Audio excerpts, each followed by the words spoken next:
Assalamualaikum warahmatullahi wabarakatuh. Bertemu lagi di channel Ariadin. Kali ini kita akan membahas soal SKB CPNS IPA 41.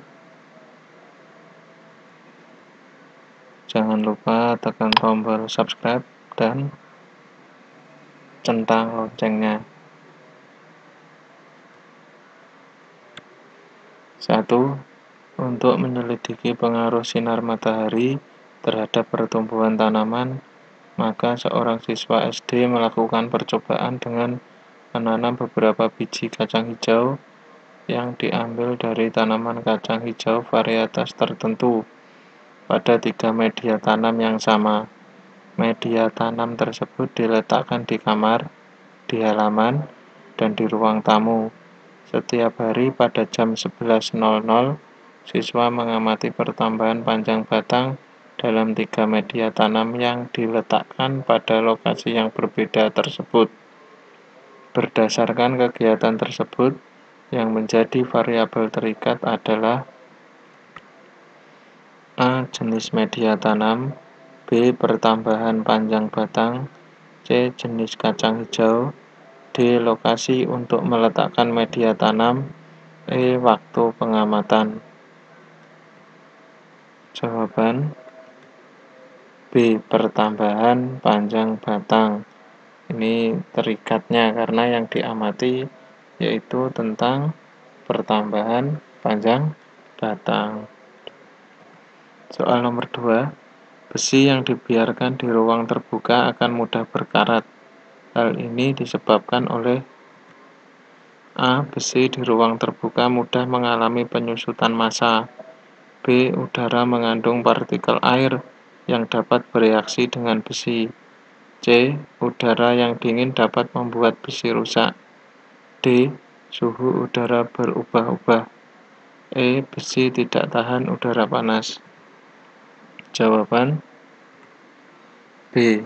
Udara mengandung partikel air yang dapat bereaksi dengan besi. Jadi udara itu oksigen atau O2-nya itu bereaksi dengan besi karena ada campuran air, maka membuat besi itu menjadi berkarat. Biasanya untuk menghindari perkaratan bisa dengan dilapisi cat. 3. Perhatikan gambar di samping. Fungsi rangka yang ditunjukkan oleh nomor 2 pada gambar di samping adalah ini nomor 2. Di 1 ini 2, 3, 4. Nah, ini pertanyaannya yang nomor 2, fungsinya untuk apa? A. Menopang berdirinya tubuh. B. Melekatnya otot tulang belakang. C. Melindungi organ tubuh yang penting. D. Tempat melekatnya otot tangan. E. Melindungi sumsum tulang belakang. Jawaban C. Melindungi organ tubuh yang penting.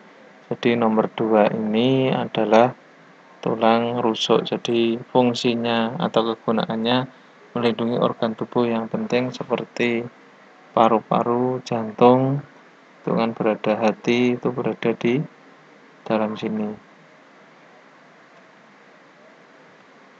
4. Santan kelapa dibuat dengan cara memisahkan campuran santan, air, dan ampas kelapa. Cara pemisahan demikian ini merupakan salah satu contoh cara pemisahan materi dengan cara A. Filtrasi, B. Kristalisasi, C. Sublimasi, D. Kromatografi, E. Destilasi. Jawaban A. Filtrasi. 5. Perhatikan pernyataan-pernyataan berikut ini. 1. Tanaman yang dihasilkan memiliki perakaran yang kuat. 2. Dapat menghasilkan varietas-varietas baru. 3. Kualitas tanaman baru dapat diketahui setelah tanaman berbuah. 4. Tanaman baru yang dihasilkan belum tentu memiliki sifat yang sama dengan induknya.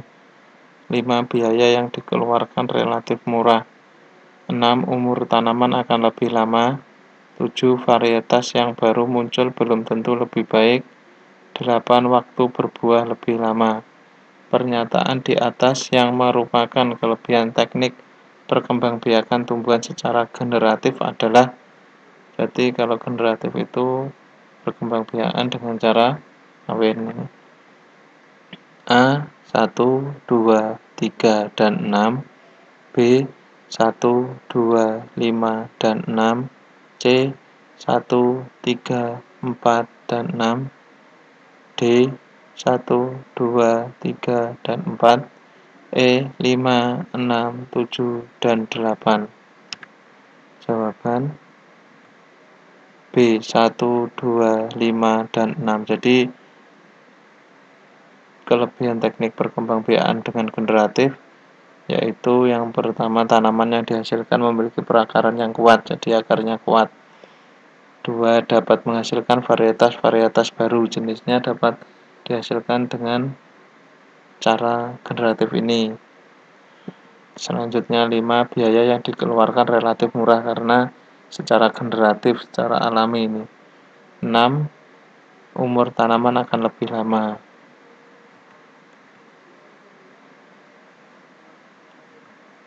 Seorang siswa melakukan percobaan bunyi dengan menggetarkan garpu tala di mulut tabung sambil mengisi tabung dengan air sedikit demi sedikit.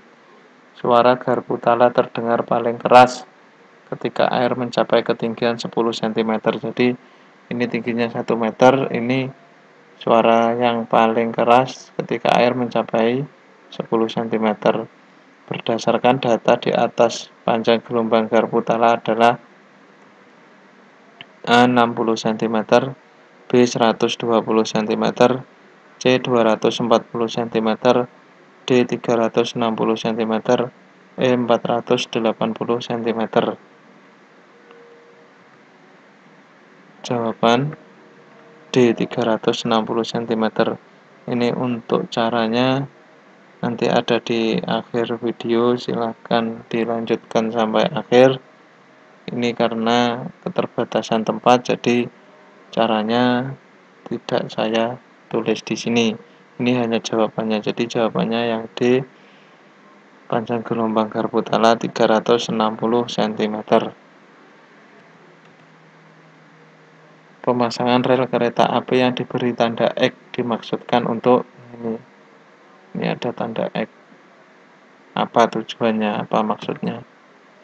A. Pada waktu udara dingin, rel tetap lurus.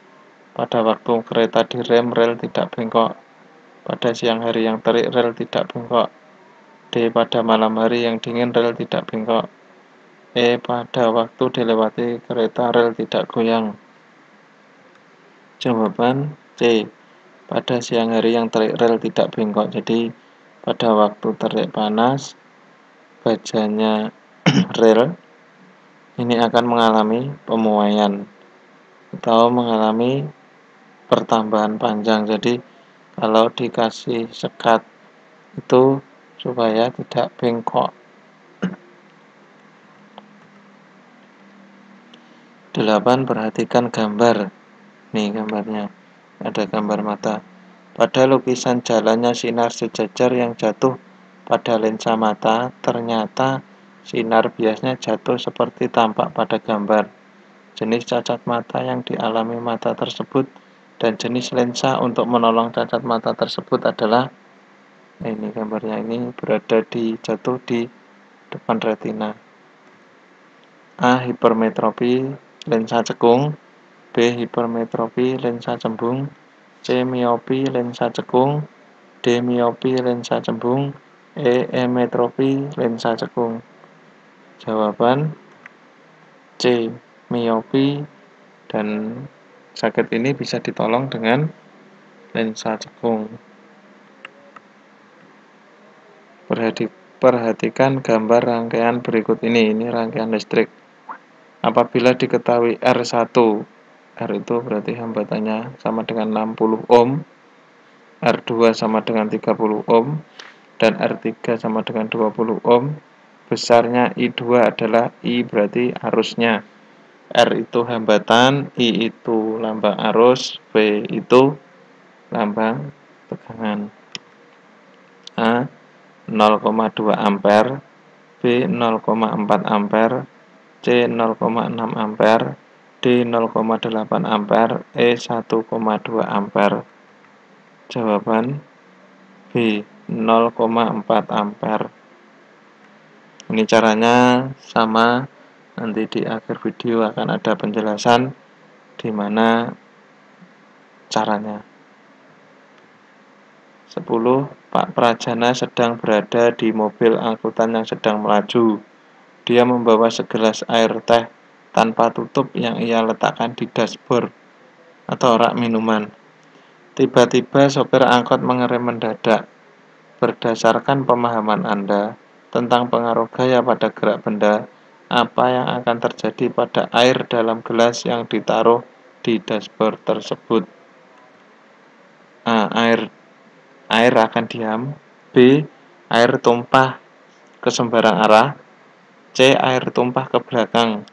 D. Air tumpah ke depan. E. Air berhamburan ke segala arah. Jawaban D. Air tumpah ke depan karena direm tadi, jadi airnya akan tumpah ke depan. Soal terakhir 11.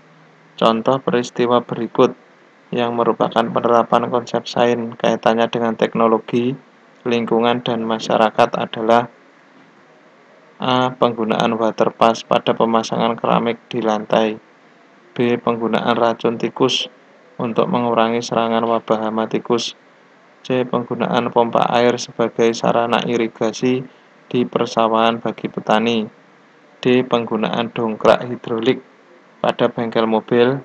E. Penggunaan kompresor pada pengisian angin pada ban sepeda motor. Jawaban D. Penggunaan pompa air sebagai sarana irigasi di persawahan bagi petani ini.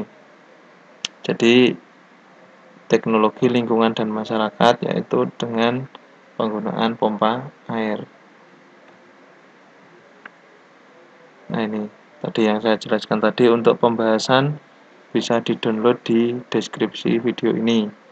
Selamat belajar, persiapkan diri Anda dengan matang agar tahun ini bisa diangkat atau bisa diterima menjadi calon pegawai negeri sipil. Amin. Cukup sekian dari saya, ada kurang lebihnya saya mohon maaf. Saya akhiri. Terima kasih. Wassalamualaikum warahmatullahi wabarakatuh.